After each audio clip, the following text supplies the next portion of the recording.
है और वहीं बैठकर इंद्रियों के द्वारे कार्रवाई देह और दुनिया की कर रही है। सो इसको राधा स्वामी मत या सदगुरु मत की जुगत के मुआफिक अपने निज घर की तरफ उल्टाना। दूसरा, गुरु स्वरूप या मुकामी स्वरूप का ध्यान करके मन और सूरत को ऊंचे देश में चलाना और ठहराना। तीसरा, परमार्थ और स्वार्थ में जीवों के साथ इस तरह बर्ताव करना जैसा कि यह शख्स अपने साथ औरों से बर्ताव चाहता है। इन कायदों के मुआफिक बर्ताव में जो विघ्न या दिक्कत वाक़ई होती है उनका थोड़ा सा जिक्र और हटाने का जतन आगे लिखा जाता है। उसका ख्याल हर एक सत्संगी और सच्चे परमार्थी को जिस कदर बन सके रखना और उस जतन को काम में लाना मुनासिब है, क्योंकि जो इस कदर एहतियात और होशियारी नहीं की जाएगी तो उन कायदों के मुआफिक बर्ताव कम बनेगा और इस सबब से परमार्थी तरक्की में भी किसी कदर कसर पड़ेगी। पहले कायदे के मुआफिक बर्ताव करने में यानी सूरत और मन की चढ़ाई में संसारी चाहनाएं और तरंगें और इंद्रियां बिगड़ डालती है। यानी संसारी चाहनाएं, तरंगें और इंद्रियां सूरत की धार को समटने और ऊपर की तरफ को चढ़ने से रोकती है, क्योंकि जब धार का रुख इंद्रियों के द्वारे बाहर पदार्थों में या शरीर में नीचे की तरफ हुआ तब उसका मुख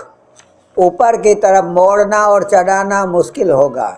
इस वास्ते अभ्यासी को मुनासिब है कि आम तौर पर ज़रूरत के मुआफिक बाहरमुख कामों और पदार्थों में बर्ताव करे और ख़ास तौर पर वक्त अभ्यास के मन और इंद्रियों को रोक कर और सूरत की धार को समेट कर अपने अंतर में ऊंचे की तरफ आहिस्ता आहिस्ता चलाने की आदत करे। जो इस तौर पर कार्रवाई की जाएगी तो थोड़ा बहुत रस और आनंद सिमटा और चढ़ाई का मिलेगा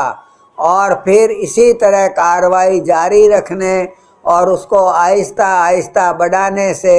ज़्यादा रस मिलेगा और देह और दुनिया की तरफ से किसी कदर हटाव होता जाएगा। और जो इस कार्रवाई में मन और इंद्रियां संसारी तरंगें उठाकर खलल डालेगी तो एक सा रस नहीं मिलेगा। यानी अभ्यास में कभी आनंद और कभी रूखा फीकापन रहेगा। उसी कदर सूरत की चाल भी निज घर की तरफ सुस्त रहेगी। जो कोई अपने मन और इंद्रियों की हर वक्त निगहबानी और चौकीदारी करता रहेगा और फिजूल तरंगों और ख्वाहिशों के उठने से रोकता रहेगा तो वह अभ्यास के समय भी उनकी थोड़ी बहुत संभाल कर सकेगा। नहीं तो अभ्यास के वक्त अनेक तरह के ख्याल और गुनावन पैदा होंगे और अभ्यासी को उनकी खबर भी नहीं होगी। यानी मन उसका बजाय भजन और ध्यान के अनेक ख्यालों में बहता रहेगा। इस वास्ते मुनासिब और लाजिम है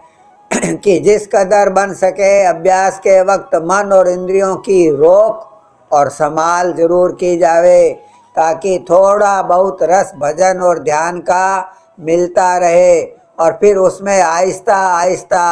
तरक्की भी होती जावे।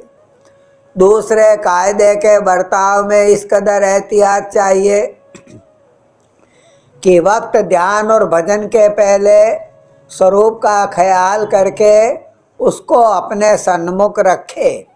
तो मन और इंद्रियां जो कि स्वरूप में लगने की आदत रखते हैं किसी कदर निश्चल होकर स्थान पर ठहरेंगे या शब्द में लग जाएंगे। उस वक्त दूसरी सूरतों का ख्याल कम आएगा और शब्द भी साफ सुनाई देगा। जो स्वरूप को संग नहीं लिया जाएगा तो अपने स्वभाव के मुआफिक मन और इंद्रियां अनेक ख्याल करके यानी गुनावन में अक्सर चंचल रहेंगे। जबकि ध्यान के वक्त थोड़ा बहुत स्वरूप नज़र आ जाएगा या भजन के वक्त शब्द साफ सुनाई देगा तो मन और सूरत उसमें बेतकल्लुफ़ लग जाएंगे और दूसरा ख्याल नहीं उठाएंगे। लेकिन जिस वक्त की गुनावन का जोर होगा उस वक्त स्वरूप को थोड़ा जोर देकर ख्याल से सन्मुख रखने में गुनावन हट जाएंगे। और जो गुनावन कम न होवे तो किसी शब्द के प्रेम की भरी हुई कड़ियों के स्वरूप के सन्मुख गाने या बतौर आरती के पाठ करने से बहुत फायदा होगा। गुरु स्वरूप के ध्यान की और उसको सन्मुख रखने की, गुरु स्वरूप के ध्यान की और उसको सन्मुख रखने की महिमा इस सबब से ज़्यादा है कि उसका ख्याल करते ही मन और इंद्रियां परमार्थी यानी प्रेम के घाट पर आ जाएंगे और तब भजन और ध्यान का रस ज़्यादा मिलेगा और गुनावन बहुत कम पैदा होंगे। लेकिन यह बात तब दुरुस्ती से बनेगी जबकि अभ्यासी को गुरु स्वरूप में गहरा परमार्थी भाव और प्यार होगा। इसी सबब से सद्गुरु दयाल ने, संतों ने अपनी वाणी और वचनों में गुरु भक्ति पर ज़्यादा जोर दिया है, यानी प्रथम गुरु चरणन में प्रेम पैदा करने के वास्ते जोर देकर हिदायत की है। मालूम होवे कि बगैर तीव्र बैराग के संसार और भोगों की तरफ से और बगैर गहरे प्रेम और अनुराग के सद्गुरु दयाल के चरणों में मन और सूरत शब्द में जैसा कि चाहिए नहीं लग सकते और वक्त भजन के गुनावन और तरंगें बहुत उठती रहेगी। लेकिन जो अभ्यासी को गुरु स्वरूप में भाव और प्यार है तो उसको अगुआ यानी ख्याल से सन्मुख रखने से मन किसी कदर निश्चल हो सकता है, क्योंकि साकार स्वरूप में प्यार करने की उसको आदत है और गुरु स्वरूप के सन्मुख होने पर उसके मन और इंद्रियां दर्शन और वचन में लगकर फौरन परमार्थी घाट पर आ जाते हैं और संसारी ख्याल हट जाते हैं। और दूसरा फायदा यह है कि गुरु स्वरूप को संग लेने में अभ्यासी को मिसल मुकामी स्वरूप के स्थान स्थान पर उसको बदलने की जरूरत न होगी, यानी वही गुरु स्वरूप उसको सत्यलोक तक, जहाँ तक कि साकार रचना है, दर्जे बदर्जे सूक्ष्म होता हुआ पहुँचा देगा और अभ्यासी का भी स्वरूप इसी तरह बदलता जाएगा। जो कोई मुकामी स्वरूप के आश्रय चलेगा तो भी यही फायदा हासिल हो सकता है, बशर्ते कि वह स्थान स्थान पर थोड़ा बहुत प्रकट होता जावे और जो प्रकट होने में कुछ देरी हुई या कसर रही तो उस रूप में ख्याल से ध्यान करने में वैसा प्यार नहीं आवेगा जैसा कि गुरु स्वरूप में आ सकता है। और इस सबब से गुनावन यानी मन की चंचलता जल्दी कम या दूर न होवेगी और रस भी कम आएगा। अब अभ्यासी को चाहिए कि अपने शौक और हालत को परख कर जिस तरह उसको फायदा मालूम पड़े उसी तरह अपने ध्यान की संभाल करे, क्योंकि बगैर ध्यान के मन और सूरत का सिमटाव जैसा कि चाहिए जल्दी न होवेगा। अलबत्ता जिस किसी को शब्द खुल जावे उसको इस कदर ज़रूरत ध्यान पर जोर देने की नहीं होगी, लेकिन ऐसा हाल कुल अभ्यासियों का नहीं हो सकता। किसी बिरले उत्तम अधिकारी की ऐसी हालत होवेगी। इस वास्ते कुल अभ्यासियों को अव्वल ध्यान पर ज़्यादा जोर देना मुनासिब और ज़रूर है। मालूम होवे कि गुरु स्वरूप का दर्शन ऊंचे के मुकाम पर खिंचकर होता है और मुआफिक और दुनिया की सूरतों का और दुनिया की सूरतों के जब ख्याल करो उस वक्त यह स्वरूप प्रकट नहीं हो सकता। यह स्वरूप अंतर्यामी पुरुष आप दया करके अपने भक्त की प्रीत और प्रतीत बढ़ाने के वास्ते धारण करता है और ऊंचे देश में प्रकट होकर दर्शन देता है। इसी सबब से अक्सर इस स्वरूप का दर्शन स्वप्न अवस्था में, जबकि मन और सूरत का ज़्यादा खिंचाव हो जाता है, वहाँ होता है। और अभ्यास के वक्त कभी कभी ऐसी दया होती है। इस वास्ते अभ्यासी को जब कभी गुरु स्वरूप का दर्शन अभ्यास के वक्त या स्वप्न अवस्था में होवे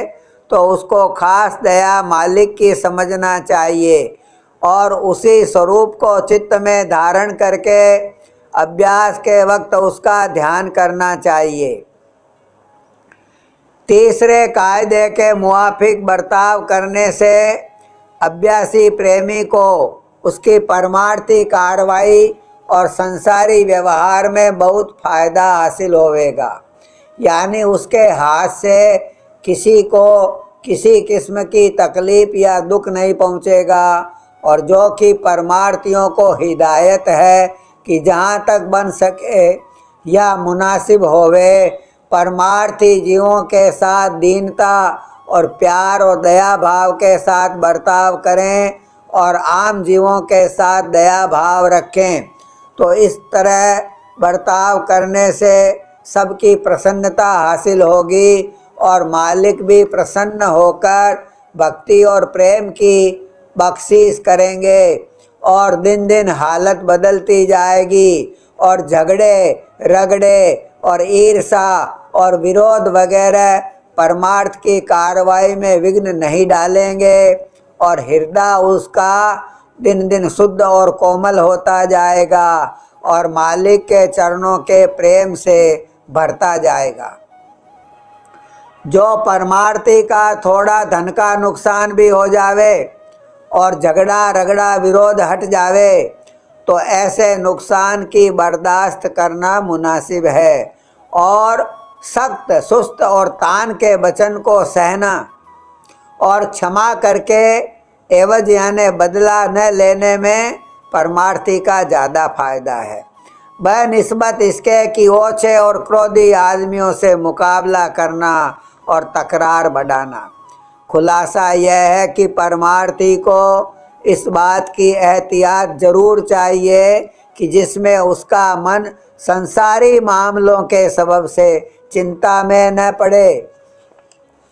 और गंदला और मेला न होवे और भजन में इस किस्म के ख्याल बिगड़ न डाले, नहीं तो उसके रस और आनंद में भी फर्क पड़ेगा और यह हर्जा बेनिस्बत और छोटे नुकसान या जरा सी मन की तकलीफ के बहुत भारी है और उसका बचाव हर हालत में जहाँ तक मुमकिन होवे और मुनासिब मालूम पड़े जरूर करना चाहिए। जो कोई सच्चा शौकीन परमार्थ का है उसको चाहिए कि अपने मन और सूरत की धार को 9 द्वारों यानी इंद्रियों के मुकाम से हटाकर 10वें द्वार की तरफ जो मस्तिष्क में है और जिस द्वारे से सूरत की धार पिंड में आकर नेत्रों में ठहरी है, संतों की जुगत के मुआफिक शब्द और स्वरूप के आश्रय उल्टाना शुरू करे। यानी पहले परमार्थी रस लेने का ख्याल मन में उठाकर जो जुगत की बताई गई है उसके मुआफिक अभ्यास में बैठे, तब उसके ख्याल के मुआफिक जैसा वह तेज और मजबूत होगा, मन के स्थान से धार उठकर ऊंचे की तरफ रवां होगी और जिस कदर की वह चलकर रास्ते के स्थान पर ठहरेगी या उसी तरफ की गुनावन करती रहेगी, उसी कदर उस धार के ऊंचे देश के चैतन्य से मिलने का रस आवेगा।